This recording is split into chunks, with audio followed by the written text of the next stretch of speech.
Eh bien, bonjour à tous. Bienvenue pour ce webinaire du vendredi. Alors, pour la première fois, on est côte à côte. D'habitude, on est chacun dans son bureau. Mais voilà, alors on s'est dit, on va tester un autre format. Voilà, donc on est ravis d'être avec vous pour une trentaine de minutes. On va parler avec Louis de Sam Cloud Révolution. Un sujet évidemment extrêmement important que vous connaissez à connaître maintenant pour certains d'entre vous parce qu'on en a beaucoup parlé. C'est un sujet qui est issu de la fusion entre Pléiade Asset Management, qui était animé brillamment par Louis, et Sony Asset Management. Vous connaissez le format, vous avez un onglet en bas à droite, questions-réponses. Donc, pour toutes les questions, n'hésitez pas. On tâchera d'y répondre au fur et à mesure de l'événement avec Louis. L'idée, c'est que je ne vais pas monopoliser la parole. Le plus intéressant des deux, en tout cas ce matin, c'est Louis. Donc, on va parler du fonds Sam Cloud Révolution. On va parler de ce qui se passe un peu en termes de valorisation, en termes de secteur, et puis vous redonner des informations sur cet univers qui est extrêmement large du cloud. Et vous allez voir, je suis à peu près sûr que ce sera fort intéressant. Louis, je te laisse la main. Je vais dérouler l'après. Je ne vais pas vous revenir 1 heure sur Sony. Vous connaissez tous qui on est, donc on passe du temps, on passe rapidement. Louis, je vais te laisser te représenter pour ceux qui ne te connaissent pas et pour que tout le monde ait un peu la tête au bout du jour de l'homme de la télé. Alors, l'occasion de ce webinaire, en fait, c'est des rendez-vous réguliers qu'on fait au moment des résultats trimestriels. Et en fait, on profite du fait qu'on a collecté tous les résultats trimestriels des entreprises du portefeuille pour effectivement faire ce webinaire et dire où est-ce qu'on en est dans la visibilité du chiffre d'affaires, la visibilité des marges. Donc, pour ceux qui me connaissent depuis longtemps, vous verrez qu'il y a un chemin de fer qu'on suit trimestre après trimestre qui est assez lisible. Donc, moi, j'ai commencé toute la première moitié de ma carrière dans le private equity, ce qui donne un ADN particulier puisque je suis vraiment buy and hold. Ce qu'on cherche avec l'équipe, c'est des entreprises que conceptuellement, on pourrait garder toute notre vie. On est des technologues à certains égards, puisque moi, j'ai été président du conseil de surveillance d'un éditeur de logiciels dans les années 2000. J'investis dans le logiciel depuis les années 2000. Toute la question de la cloudification du logiciel est quelque chose que je travaille depuis une bonne quinzaine d'années. Puis, j'ai poussé le vice jusqu'à héberger à l'époque de Pléiade Asset Management un labo de recherche en IA où on avait une quinzaine d'ingénieurs, PhDs qui venaient de toutes les universités européennes et on visait à l'époque à faire ni plus ni moins que ce que fait aujourd'hui OpenAI et ChatGPT, avec cette obsession de se dire que finalement, un stock picker, c'est quelqu'un qui essaye de lire des documents à l'échelle la plus grande possible pour pouvoir collecter des informations, les hiérarchiser et générer des signaux d'achat et de dire c'est cher, c'est pas cher sur une entreprise, elle a du potentiel, elle n'a pas de potentiel. Et finalement, quoi de mieux que la tech pour justement maximiser la collecte de données non structurées. Donc, c'est vraiment une obsession ancienne qui a donné lieu à la naissance de ce fonds Sam Cloud Révolution. Alors, la thématique, c'est celle du cloud, mais c'est celle du cloud avec l'idée fondamentale que le cloud est le support de beaucoup de dynamiques, dont une qui est celle du logiciel. Et je reprends la phrase de Andreessen qui dit le logiciel, Marc Andreessen, donc, qui est grand venture capitaliste, le logiciel va manger le monde. Et je suis tenté aujourd'hui de la compléter, on en parlera un petit peu plus loin, par ce que dit Mustapha Suleyman, qui est le fondateur de DeepMind. Le logiciel va manger le monde et l'IA va manger le monde. Maintenant, c'est vraiment une thématique qui est engrammée, l'IA à l'intérieur de notre thématique sur le cloud, et on verra comment ce que finalement l'IA générative est née grâce au cloud et va se déployer à l'intérieur du cloud. Et pour ça, je reviens sur ma pyramide du cloud. Alors, ceux qui me connaissent l'ont vu de nombreuses fois, mais en fait, il y a toujours une chose nouvelle à dire sur cette pyramide. Finalement, le cloud, historiquement, ça n'est jamais qu'une infrastructure qui est dominée par 3 acteurs qui sont AWS, Azure avec Microsoft et Google Cloud, qui ont à peu près 70% de part de marché. Ce sont des gens qui ont en fait organisé une infrastructure mondiale avec de data centers pour opérer leurs propres données, donc avec une surcouche opérative. Et puis, à la fin des années 2000, ils se sont dit, tiens, on va ouvrir cette infrastructure, c'est AWS qui a commencé, à des acteurs tiers. Et donc, ça a donné naissance à la superstructure du cloud, qui sont les logiciels en SaaS, qu'on soit dans les logiciels dits d'infrastructure, c'est-à-dire les bases de données, les data warehouse, les data lakes, enfin tout ce qui traite de la donnée, organise la donnée, la cybersécurité. Puis au-dessus, ça a changé complètement le monde des applicatifs métiers. Et puis ça a donné lieu à des applicatifs back-office, middle-office. Donc on connaît tous les Salesforce et les HubSpot de ce monde, les Workday pour la gestion de la ressource humaine. Et puis, ça permet aux logiciels de s'insinuer dans des pans entiers de l'économie dans lesquels ils n'étaient pas présents. Donc, toujours dans du back-office avec des DocuSign. Il y a 15 ans, on signait des piles de documents. Mais surtout, ça rentre dans l'entreprise. Ça permet à l'entreprise de communiquer avec ses clients avec ce que j'appelle des verticaux métiers, comme Procore, on verra tout à l'heure, qui est dans la construction. Pourquoi est-ce qu'il faut revisiter cette pyramide aujourd'hui à l'aune de l'IA générative? Parce que finalement, l'IA générative a rebattu les cartes. Quand on a lancé le fonds il y a 4 ans, en fait, ce qui était intéressant dans le cloud, c'était le logiciel parce que l'infrastructure, elle était mature et stable.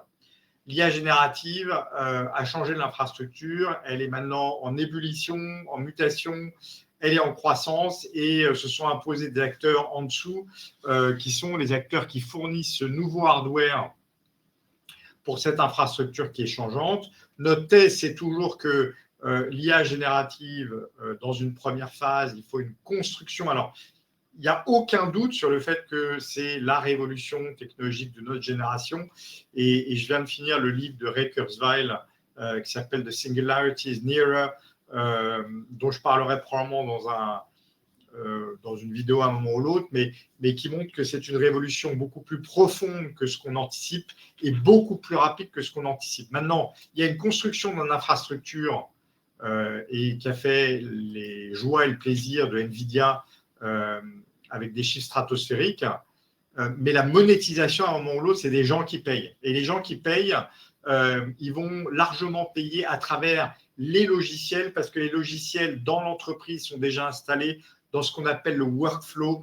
Et la recherche d'une entreprise, c'est comment je fais des économies. Elle a déjà rentré le logiciel pour faire des économies. En fait, ce n'est pas l'IA générative à pas modifier drastiquement le workflow d'une entreprise, c'est comment ce qui s'insinue avec des fonctionnalités qui rentrent dans le logiciel. Et ça, une fois de plus, on a plein d'exemples aujourd'hui de logiciels qui commencent à rentrer avec des fonctionnalités d'IA générative, parce que le logiciel, ça n'est jamais qu'une interface homme-machine. Vous m'avez toujours entendu dire ça. Et finalement, ce qui coûte cher dans l'utilisation du logiciel, ce n'est pas le logiciel, d'autant moins à l'époque du SaaS, c'est l'homme. Et donc, l'IA générative, c'est de l'autocomplétion. C'est comment est-ce que je remplace l'homme dans beaucoup de tâches de cette interface homme-machine. Et donc, on commence à voir des signaux de ces gains de productivité, de la commercialité de ces sujets. Je voudrais finir sur un dernier sujet sur cette pyramide, parce que le cloud est en train de changer.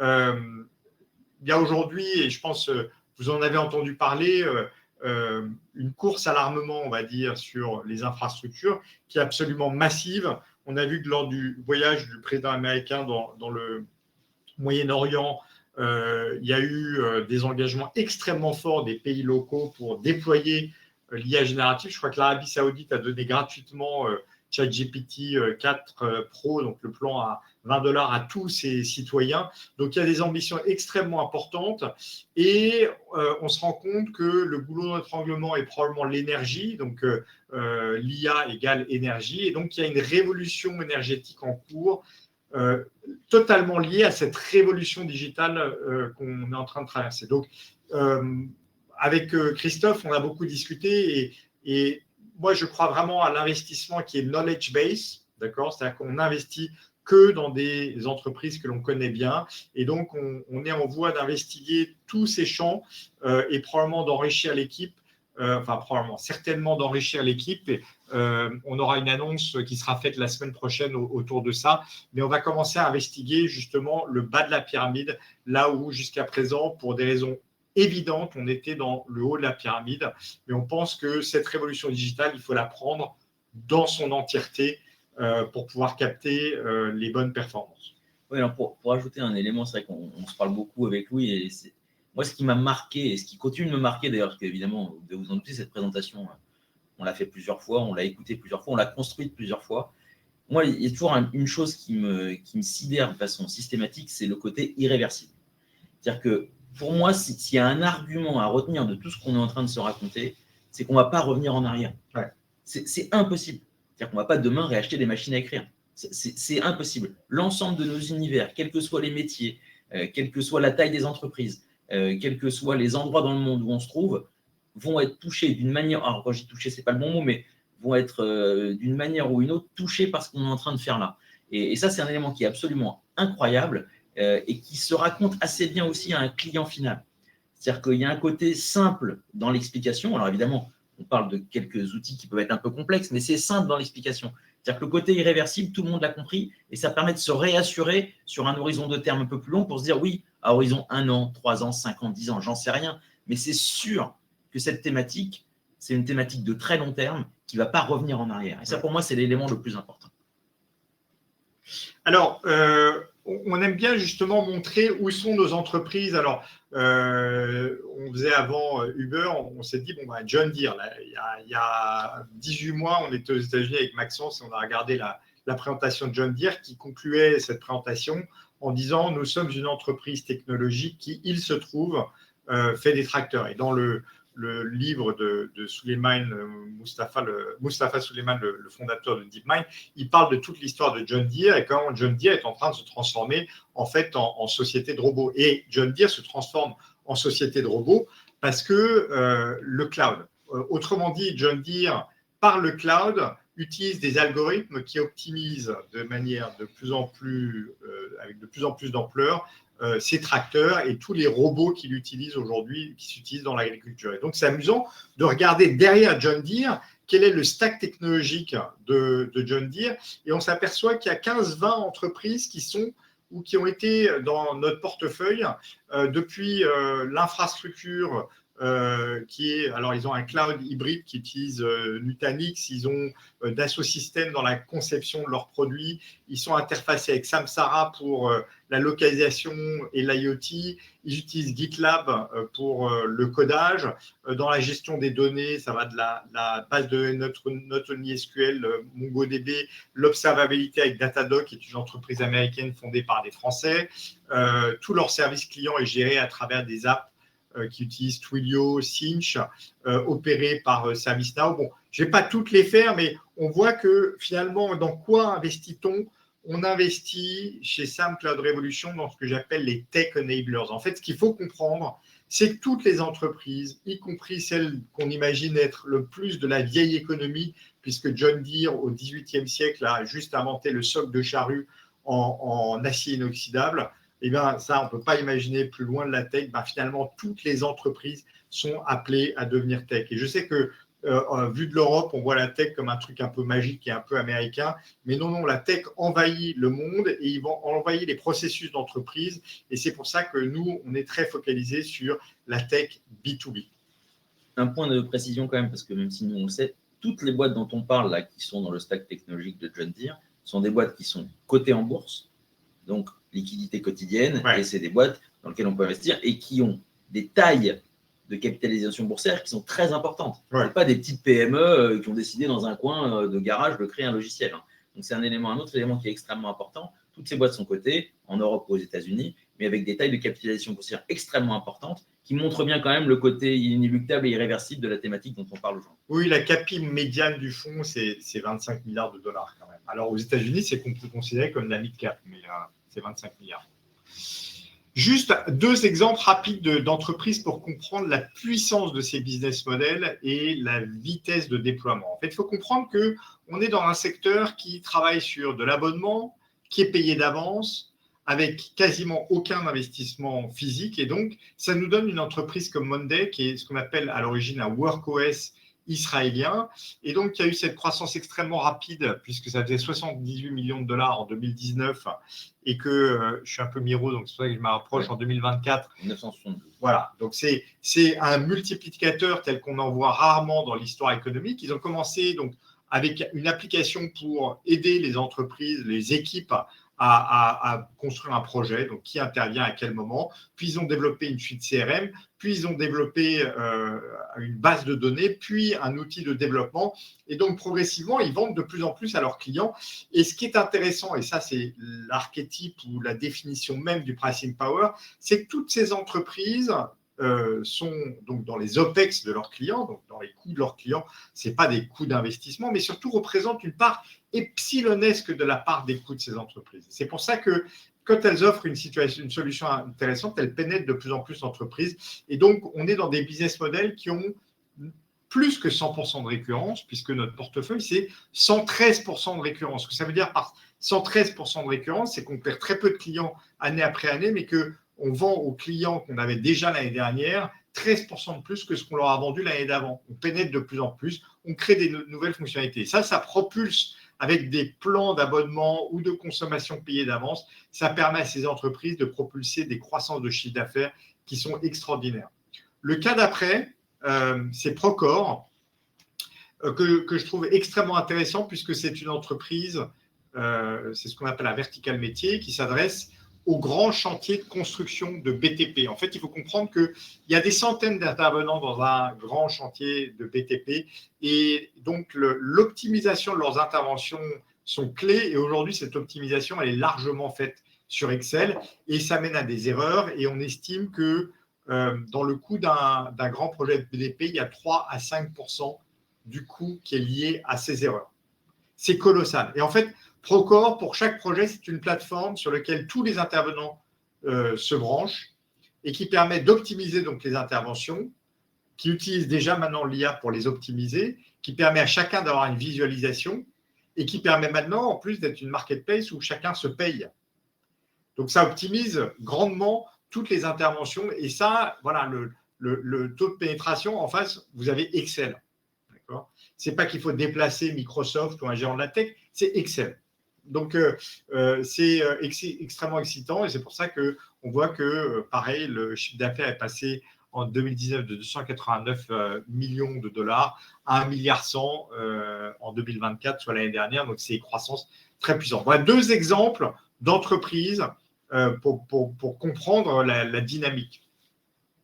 Alors, le marché lui-même, rapidement, des statistiques de Gartner qui nous montrent que, en fait, on est au début de ce que j'appelle la cloudification de l'économie, avec des dépenses fin 2022 qui représentaient 17% du taux de pénétration. Aujourd'hui, on est peut-être à entre 20 et 23% du taux de pénétration. D'après Gartner, à horizon 2030, on serait à 36% de taux de pénétration avec un IT mondial des entreprises qui aurait lui-même cru. Donc, ça nous fait une croissance de 17% par an. Mais que se passera-t-il en 2030 si on est à 36% ? Eh bien, on aura fait 36% du chemin. On n'aura pas fait plus. Il faut faire 100% du chemin. Donc, c'est une thématique qui a encore du temps devant soi. Alors, là, quand on parle du cloud, je vous rappelle, on ne parle pas que de l'infrastructure, on ne parle pas que du cloud public. Il est évident que les banques vont garder leurs données sur des clouds privés. D'accord ? Mais finalement, le cloud, c'est une manière de consommer ces données de manière décentralisée avec des outils qui permettent de les centraliser, donc d'optimiser l'usage de ces données. Alors là, voilà, on parle de l'IA générative comme étant un outil de gain de productivité massif. Et effectivement, en fait, l'avantage incontournable du cloud, c'est que justement là où avant on avait des données à Tokyo, des données à New York, des données à Paris qui ne se parlaient pas, il fallait s'envoyer un CD-ROM ou un stack de données pour que le gars de Tokyo regarde celle de Paris. Le cloud, c'est comment est-ce que je centralise sur un outil virtuel toutes ces données, je les organise et tout d'un coup, je peux les exploiter. Et justement, au centre de cette idée-là, on a une entreprise américaine qui s'appelle Snowflake, qui a été créée par des Français aussi, qui est une entreprise qui faisait 97 millions de dollars de chiffre d'affaires en 2018, donc quasiment rien à l'aune du cloud, et aujourd'hui qui fait 3,5 milliards de dollars de chiffre d'affaires. Et en fait, le patron, qui est un nouveau patron qui est arrivé en 2024, de chez Google, qui avait développé Google Search de manière exponentielle, a beaucoup investi dans la technologie. Et son point, c'est de dire, bon, Snowflake a été un énorme succès jusqu'à présent. On a cru en moyenne de 30% par an sur ces dernières années, mais l'IA générative va nous permettre de croître, d'accélérer cette croissance. Et ça, c'est un point important parce que la valorisation de notre secteur, elle a été faite sur une idée que finalement, il y avait un déclin progressif. On démarre avec une croissance très élevée et on a un déclin progressif. Et tout le jeu était de savoir où est-ce que cette croissance allait asymptoter dans les années qui viennent. Et en fait, ce que nous dit le patron de Snowflake et ce que nous disent beaucoup des patrons de nos entreprises, c'est non, non, non, on n'a pas un déclin linéaire. Et en fait, tous les analystes regardent ces boîtes avec une espèce de déclin linéaire. On n'a même pas un déclin qui se pose sur une asymptote. On va avoir une réaccélération de la croissance.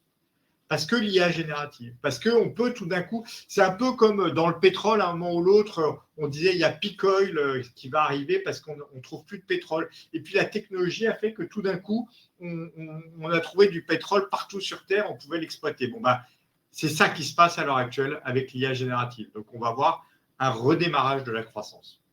Bon, alors maintenant on va rentrer dans la partie opérationnelle Voilà. pure, parce que tout ça c'est intéressant d'avoir cette vision un peu globale, parce que si on ne passe pas par cette vision globale que tu viens d'expliquer, on ne peut pas comprendre l'étape d'après sur les résultats des entreprises, sur ce qui se passe aujourd'hui, parce qu'à la fin des fins, ce qui nous intéresse, nous, c'est la matière première. Ouais, et la matière première, c'est les boîtes qui sont dans le portefeuille. C'est ça, au bout du compte, qui va faire générer de la croissance, qui va nous faire gagner de l'argent, aux clients. Et c'est là-dessus que le travail de Louis et de toute son équipe est fait au quotidien. Et c'est là-dessus qu'on travaille pour essayer de comprendre, pour essayer d'analyser et pour essayer de projeter ça sur un horizon de temps un peu plus long. Et c'est ça toute la beauté des modèles dans lesquels on travaille aujourd'hui. Alors, je pars toujours du même point de départ. En avril, on a publié un livre qui s'appelle Focus des entreprises. On le publie tous les mois d'avril. Et c'est dans ce livre qu'on retrace les résultats de l'année passée. Mais surtout, c'est là qu'on donne les résultats qu'on anticipe. Alors, évidemment, on va me dire, mais le portefeuille change dans le temps. En fait, on fait des projections entreprise par entreprise. Et donc, on reprend les projections, même si les pondérations ont changé. Donc, les chiffres au global ont probablement un peu changé par rapport au livret qu'on vous a livré en avril, mais ce sont les mêmes chiffres qu'on a donnés en avril, entreprise par entreprise. Donc finalement, qu'est-ce qu'on attendait ? On attend 20% de croissance pour l'année 2025. Donc on voit que c'est sur une courbe de ralentissement. Il faut revenir un tout petit peu en arrière. Il faut se souvenir que le Covid a conduit à une accélération massive de la croissance de ces entreprises. En fait, les clients se retrouvaient avec leurs salariés dispersés aux quatre coins de la planète, donc ont digitalisé à marche forcée. Puis, quand les salariés sont revenus au travail, tous les clients ont commencé à optimiser leurs dépenses du cloud. Donc, on a eu un vent de face qui a constitué un ralentissement extrêmement rapide de la croissance sur ces dernières années. Et ce qui est intéressant sur 2025, et c'est pour ça qu'on pense que c'est doublement l'année du logiciel, d'une part parce que, comme je le disais tout à l'heure, il y a les fonctionnalités d'IA qui arrivent, mais aussi parce qu'on est à la fin de cette phase d'optimisation. On sait qu'on est à la fin parce que les contrats les plus longs d'engagement, c'est 3 ans. Et donc là, on a fini les 3 ans, et donc ce vent de face qu'on ne sait pas quantifier, mais qui a existé, dont toutes les entreprises ont parlé, c'est fini. Puis il y a une autre manière de regarder les choses avec le graphe qui est en bas à gauche, c'est que évidemment on compare à 37% de croissance en 2022 par rapport à 20% de croissance aujourd'hui. Mais si on regarde le chiffre d'affaires indicé et les incréments réels de chiffre d'affaires, on s'aperçoit que l'incrément de ce fameux plus 37% en 2022, c'était 37 sur une base 100, et que l'incrément qu'on prévoit, même si ça n'est que 20% de croissance, c'est 42. Et en fait, là, on commence à la constater, ou en tout cas, nous, on la modélise, cette réaccélération, parce que cet incrément dont on voit clairement dans le graphe en bas à gauche, il passe de 37 à 34 en 2023. Donc là, c'est un vrai ralentissement. Puis on commence à avoir une petite accélération en 2024. Et en 2025, l'incrément augmente de 16%. Ce que j'appelle l'incrément, c'est la dérivée. Mais ça montre bien ce mouvement de réaccélération de la croissance. Au niveau des marges d'EBIT, on voit le parcours sur ces dernières années. Je vous rappelle que les marges à maturité dans ce secteur, depuis plus de 20 ans que je travaille dans le logiciel, en distribution indirecte, c'est 30%. Donc ça, c'est notre ligne de mire qui montre la maturité des entreprises dans notre portefeuille. Donc, on a des améliorations constantes jusqu'à ce qu'on atteigne au moins 30%. Et je dis au moins 30% parce qu'on est en train de s'apercevoir avec l'IA générative que c'est probablement significativement plus que 30%. Donc, nous, on prévoit 22,8% de marge en 2025. Donc, ça nous donne, si on cumule la croissance top line plus l'accroissement de marge, on anticipe 34% de croissance du chiffre d'affaires. Donc ça, c'est ce qu'on vous a donné en début d'année. Qu'est-ce qu'on a fait au premier trimestre? Est-ce qu'on est dans la lignée?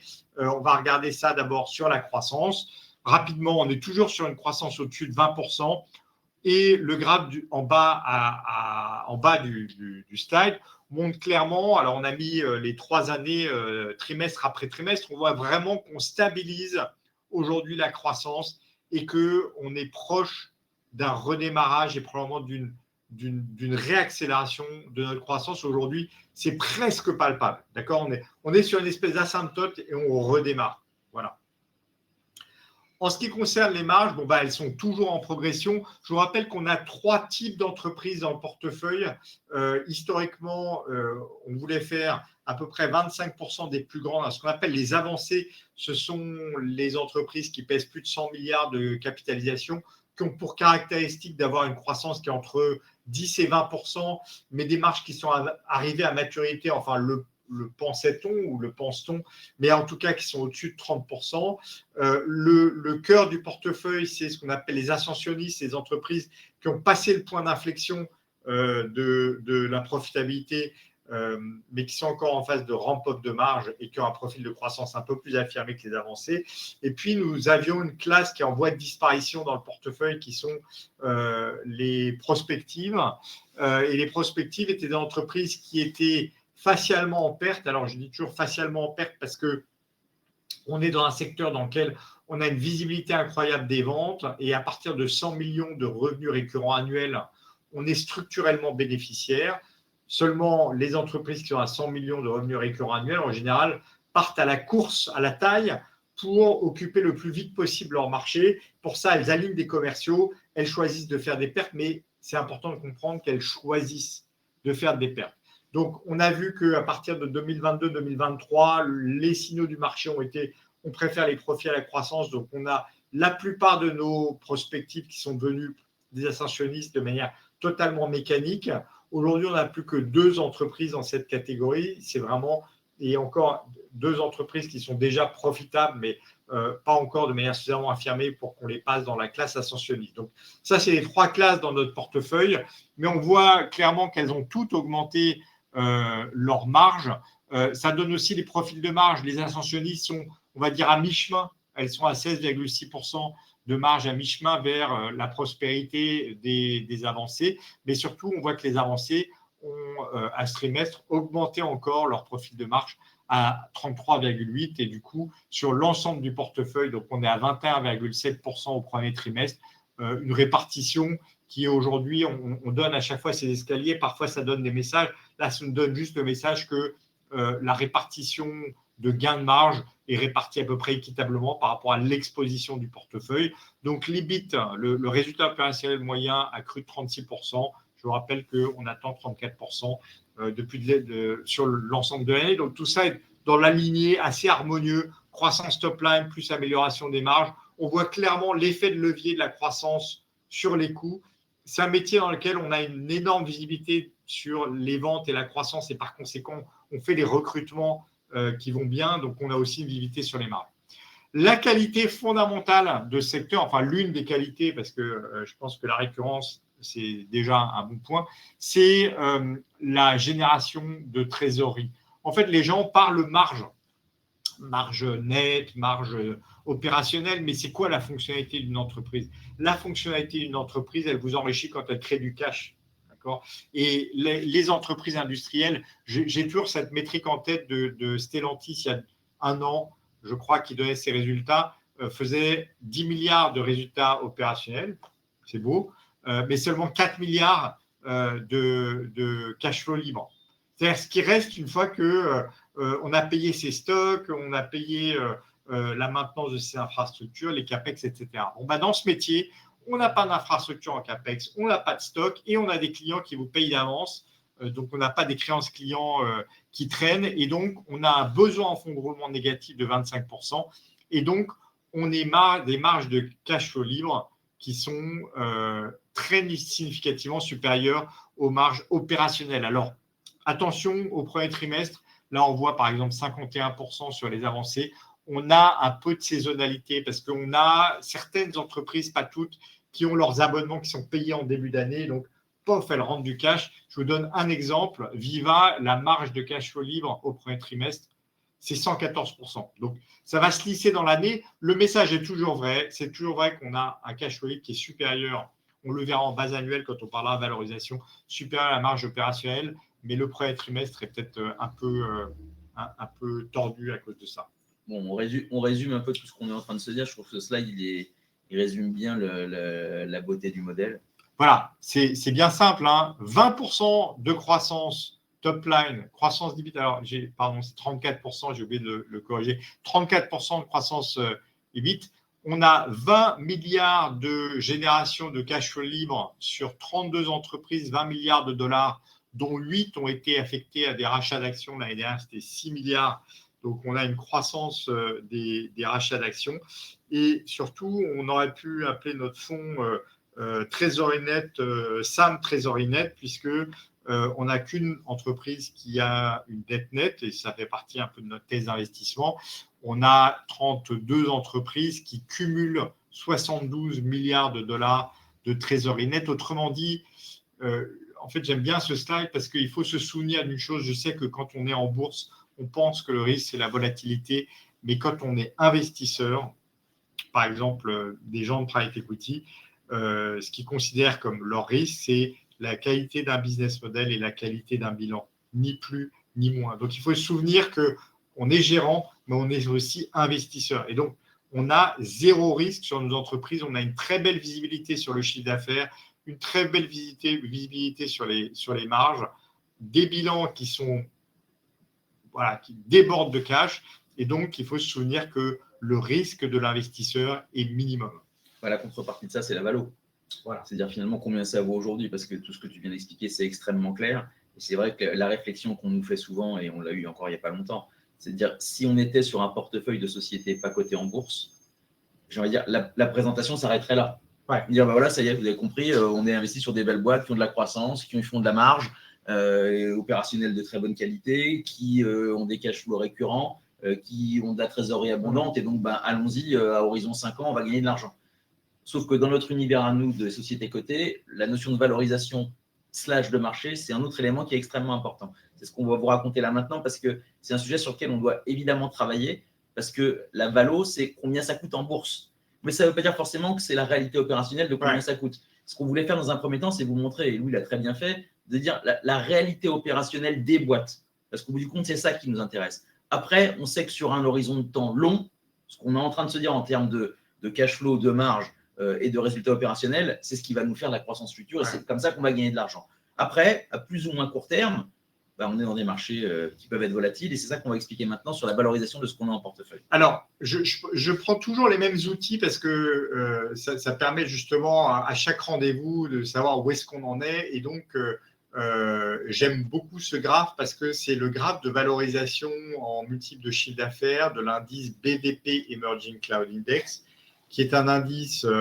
extrêmement peu connu, mais dans lequel, en fait, il n'y a que des valeurs du cloud et qui a été créé par Bessemer Venture Partners, dont on lit toute la littérature, qui est un des grands venture capitalistes du cloud, et donc sur lequel il y a une vraie longévité, puisque là, je vous ai montré la valorisation sur une douzaine d'années. Il faut savoir que depuis 4 ans qu'on a lancé le fonds, on bat cet indice en moyenne de 3 points par an, et on a les 3/4 de notre portefeuille qui est issu de ce fonds. Qu'est-ce que ça nous dit? Ça nous dit qu'il y a une bulle qui s'est constituée pour des raisons purement mécaniques à la fin des années 2010. C'est on a baissé les taux d'intérêt de manière drastique et ça a conduit dans les systèmes de valorisation de DCF à faire exploser les multiples de valorisation des entreprises d'hypercroissance. Parce que les entreprises d'hypercroissance ont des flux lointains, des flux futurs lointains qui tout d'un coup, avec des taux qui sont ramenés à zéro, se rapprochent considérablement. Donc les multiples sont partis et si les gens qui se souviennent de cette époque se souviennent, c'était comme des rats qui montent sur un rocher avec les eaux qui montent, il fallait avoir que de la croissance à l'époque. Mais les mêmes causes ayant les mêmes effets, en 2022, quand les banques centrales ont monté en chandelle leur taux d'intérêt, les multiples se sont effondrés. Et donc, si on oublie cette bulle un instant, finalement, aujourd'hui, on est revenu dans l'étiage de valorisation qu'on a connu avant la bulle. Autrement dit, 2022 a été un instant absolument effrayant. J'appelle le 2008 de la tech, avec des boîtes qui ont chuté de plus de 50%. Mais c'est un événement exogène exceptionnel. Et aujourd'hui, on est revenu sur le plancher des vaches. Autrement dit, ce qui s'est passé en 2022, quand on regarde les pertes, c'est effrayant, mais ça ne peut plus se produire. Ça, c'est 12 ans de multiples constants. Maintenant, on va au slide suivant. La même chose, qu'est-ce que ça a donné du coup en performance, d'accord? Multiples constants. La première moitié de ma carrière en private equity, quand on fait des modèles, c'est toujours pour voir si on va gagner de l'argent à multiples constants. Parce qu'à multiples constants, ce qui finit par faire gagner de l'argent, c'est le résultat opérationnel, la capacité des entreprises à délivrer de la croissance. Et là, on voit, à multiples constants sur exactement la même période, le cloud était une des thématiques les plus rémunératrices, bien plus que le Nasdaq. Alors, c'est important de le dire parce que c'est sûr que sur les 3 dernières années, là, j'ai 12 ans. Il n'y a que 3 ans où le Nasdaq a été mieux que notre thématique. C'est les 3 dernières années, pour des raisons très objectives. C'est qu'il y a beaucoup plus de croissance dans notre thématique. Donc, les multiples étaient montés de manière beaucoup plus dingue en 2022. Et donc, ils se sont effondrés de manière beaucoup plus drastique. Et ensuite de ça, c'est surtout le hardware qui a payé. Et par conséquent, et les méga caps, par conséquent, ça a privilégié le Nasdaq. Mais si on regarde sur longue période, il n'y a pas de match. D'accord ? Alors, vous allez me dire, c'est les 12 dernières années et qu'est-ce qui va se passer à l'avenir ? Je me réfère à ce que je vous ai dit au début. On est au début de la pénétration et par conséquent, on persiste à penser que ça va rester l'une des thématiques les plus rémunératrices. Alors, quand je dis je persiste à penser, ce n'est pas que je suis un persévérant. J'ai la conviction intime, j'ai plus d'un quart de mes actifs financiers personnels investis dans ce fonds et donc la conviction est extrêmement forte sur le fait que c'est un des véhicules d'investissement qui va être les plus rémunérateurs ces années qui viennent. Alors, pour l'instant, c'est chaotique. Il faut être réaliste avec ce qu'on a vécu ces derniers temps. Alors, je vous ai mis les performances du fonds sur les 3 dernières années, empilées les unes sur les autres pour essayer de comprendre un petit peu l'historique. Donc, on oublie 2022, je vous en ai parlé tout à l'heure. 2023, on connaît un rebond. Ce qui est intéressant, c'est que finalement, on constate que la microéconomie reprend du pouvoir, c'est-à-dire la capacité des entreprises à délivrer une croissance bénéficiaire. On fait 10 points de mieux que le BVP Emerging Cloud Index. Ça montre qu'on a bien sélectionné. 2024 a été extrêmement pénible parce que dans toute la première moitié, on a prêché notre conviction que ce serait le logiciel qui permettrait le déploiement de l'IA générative, mais il y a eu une première phase dans laquelle ça a été que le hardware qui a payé. Et en fait, sur le premier semestre, NVIDIA a fait 173% de performance, ça a éclipsé complètement, et les chiffres opérationnels étaient objectivement stratosphériques, et malgré la bonne tenue opérationnelle des entreprises, les allocations tech sont intégralement allées sur la chaîne de valeur et l'écosystème de NVIDIA, donc on désertait le logiciel. Je disais à l'époque qu'on méritait de faire 20%, qu'on devait faire 20% de performance, et que cette situation tendait l'élastique des valorisations de manière intenable. Effectivement, sur le deuxième semestre, on a fait 38% de performance.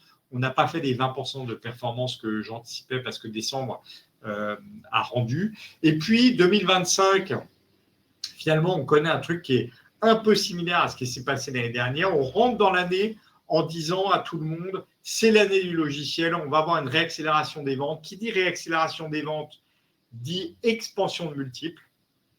Et donc, moi, en début d'année, toute chose égale par ailleurs, je table sur quelque chose de l'ordre de 25% de performance. Et toute chose égale par ailleurs. Et c'était sans compter sur un monde qui est mouvant, et on le savait, mais avec Donald Trump. Donc, on a connu effectivement un début d'année qui était bien, et puis un choc exogène qui a été le Liberation Day du 2 avril, qui a conduit, tout le monde l'a vécu, à un effondrement des bourses, et de manière parfaitement injuste aussi de notre thématique. Je dis parfaitement injuste parce qu'il n'y a aucun problème d'importation, aucun problème de stock, aucun problématique de droit de douane. Et donc, on a connu un niveau de valorisation. À l'époque, j'ai envoyé à tous les clients un email pour dire C'est un niveau de valorisation que l'on n'a jamais connu dans cette thématique historiquement. Depuis, on a connu un rebond, mais on est très, très, très, très, très loin du compte. Et donc, on continue à penser, compte tenu des résultats de nos entreprises, qu'on doit connaître un rebond significatif. Et ça, au slide suivant, voilà. Pourquoi est-ce qu'on pense qu'on doit connaître un rebond significatif? C'est quelques métriques de valorisation extrêmement simples que j'utilise à titre personnel quand je me dis est-ce que j'ai raison d'avoir un quart de mes actifs dans le fonds. Et je me dis je ne peux pas ne pas les avoir compte tenu des prix. En haut à gauche, on a mis très simplement les multiples de chiffre d'affaires du fonds tel qu'il est aujourd'hui. On a été regarder un petit peu comment ce que c'était historiquement et notamment essayer de benchmarker par rapport à fin 2018. Je vous rappelle, fin 2018, vous vous rappelez du graphe que je vous ai montré tout à l'heure, c'est avant la bulle. Où est-ce qu'on était avant la bulle? Et puis, fin 2018, c'est intéressant parce que pour ceux qui s'en souviennent, on s'est quand même pris une bonne tarte dans la gueule. C'est-à-dire que le dernier trimestre 2018 a été extrêmement violent sur les marchés. Voilà. Bon, on était pour le portefeuille tel qu'il est aujourd'hui à 12,6 fois les ventes. Puis derrière, il y a eu la bulle. On ne va pas en parler davantage, mais les multiples sont montés à 35,6 fois. L'éclatement de la bulle, un excès mène toujours à des excès dans le sens inverse. Donc, on est descendu à 9,3 fois. Et puis, aujourd'hui, on est où? On est à 10,1 fois. Et on est 20% en dessous de là où on était fin 2018, sur le portefeuille d'aujourd'hui.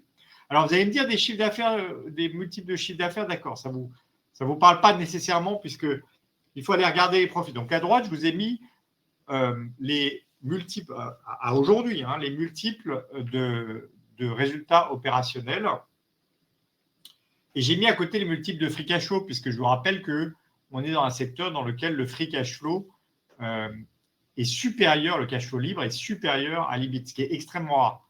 Je vous donne un exemple. Je crois que Costco, qui est dans le Nasdaq 100, aussi bizarre que ça puisse paraître, puisque c'est un retailer, a une valorisation, je n'ai pas sa valorisation multiple d'EBIT, mais ça vaut 70 fois le cash flow libre.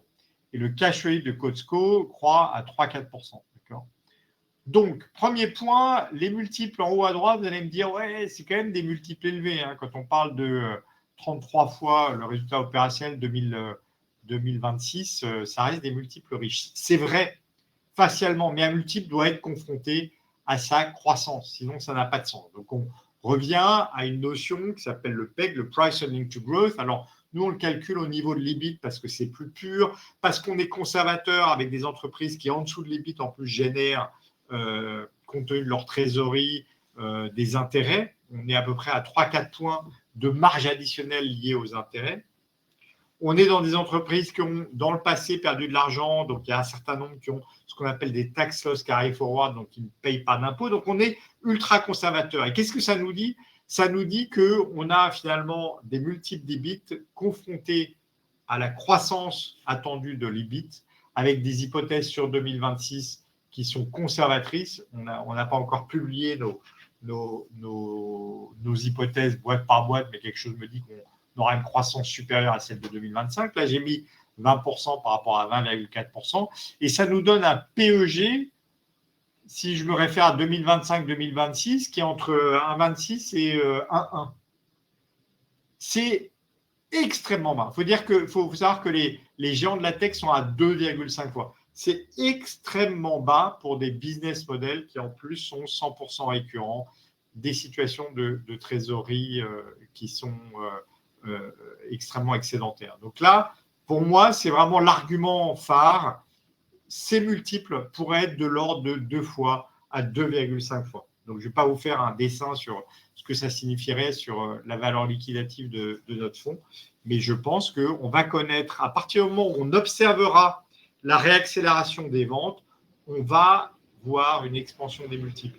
Et en fait, ce n'est pas une vision ou un souhait de ma part qui est cette réaccélération, ni même une hypothèse qui est uniquement liée sur, malgré tout, des arguments solides d'un cycle produit et de la fin d'une optimisation. En fait, les entreprises publient chaque année ce qu'on appelle des guidance, c'est leurs objectifs de croissance, de chiffre d'affaires et de marge pour l'année. En général, elles sont prudentes parce qu'elles veulent avoir un phénomène où systématiquement elles surprennent favorablement les marchés. Et puis, comme on est sur des entreprises d'hypercroissance, elles donnent à la fin de l'année la guidance du premier trimestre et de l'ensemble de l'année.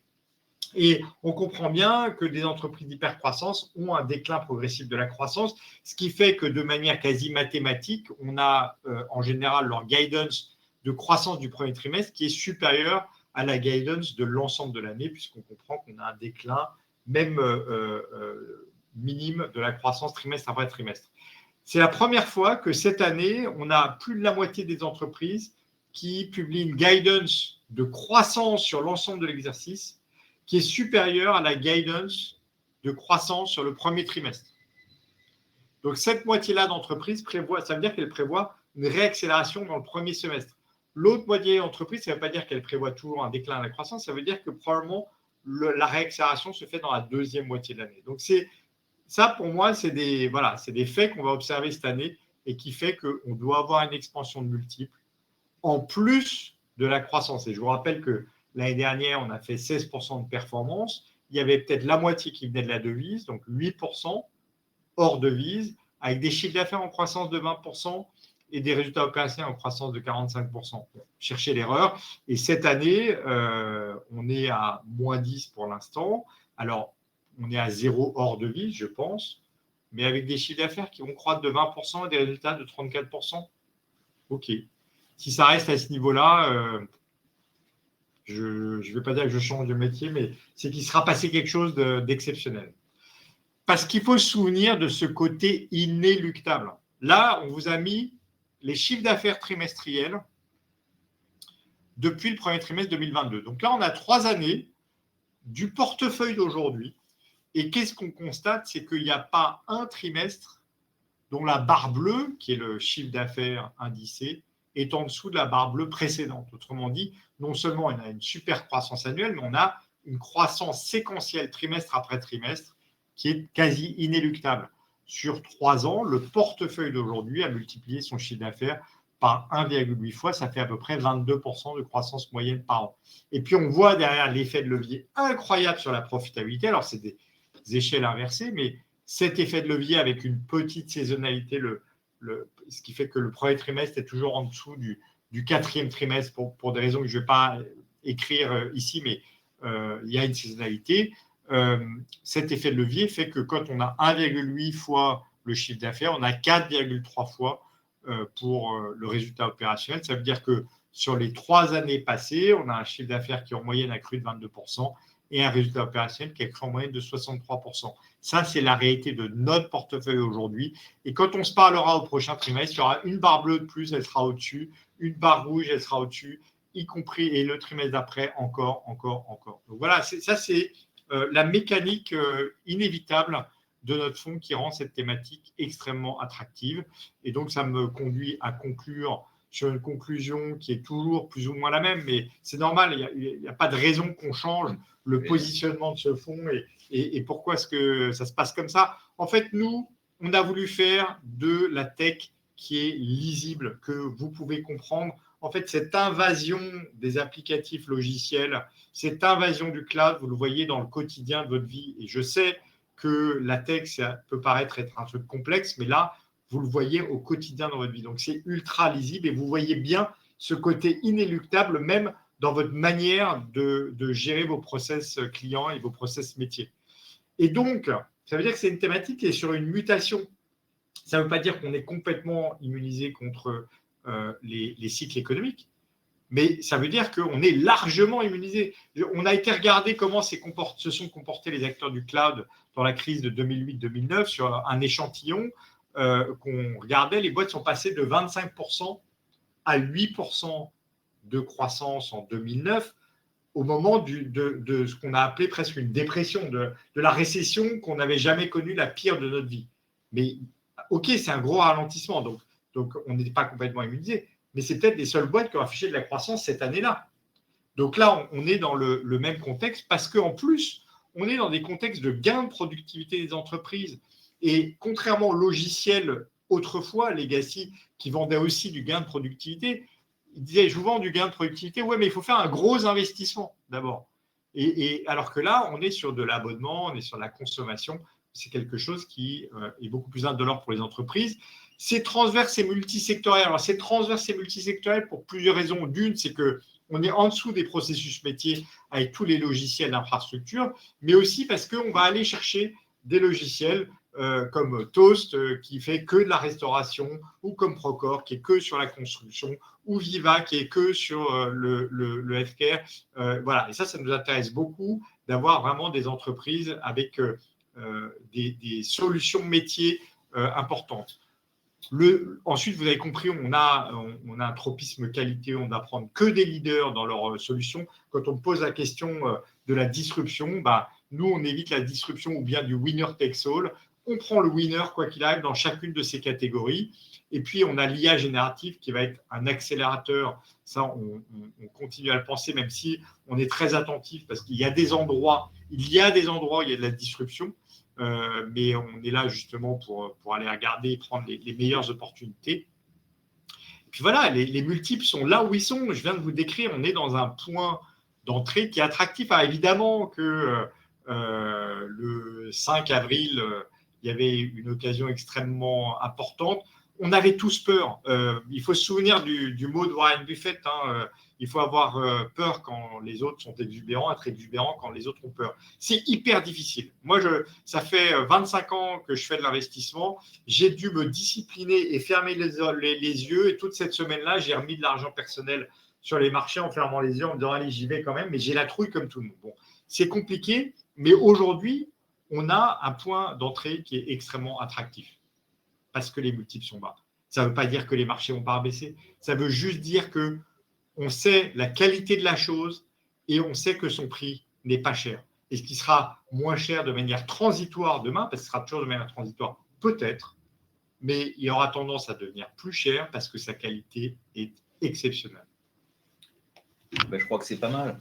On a quelques questions. On a une question sur le dollar et l'impact de la baisse du dollar sur le business des boîtes. Alors, il y a deux types d'entreprises dans le portefeuille.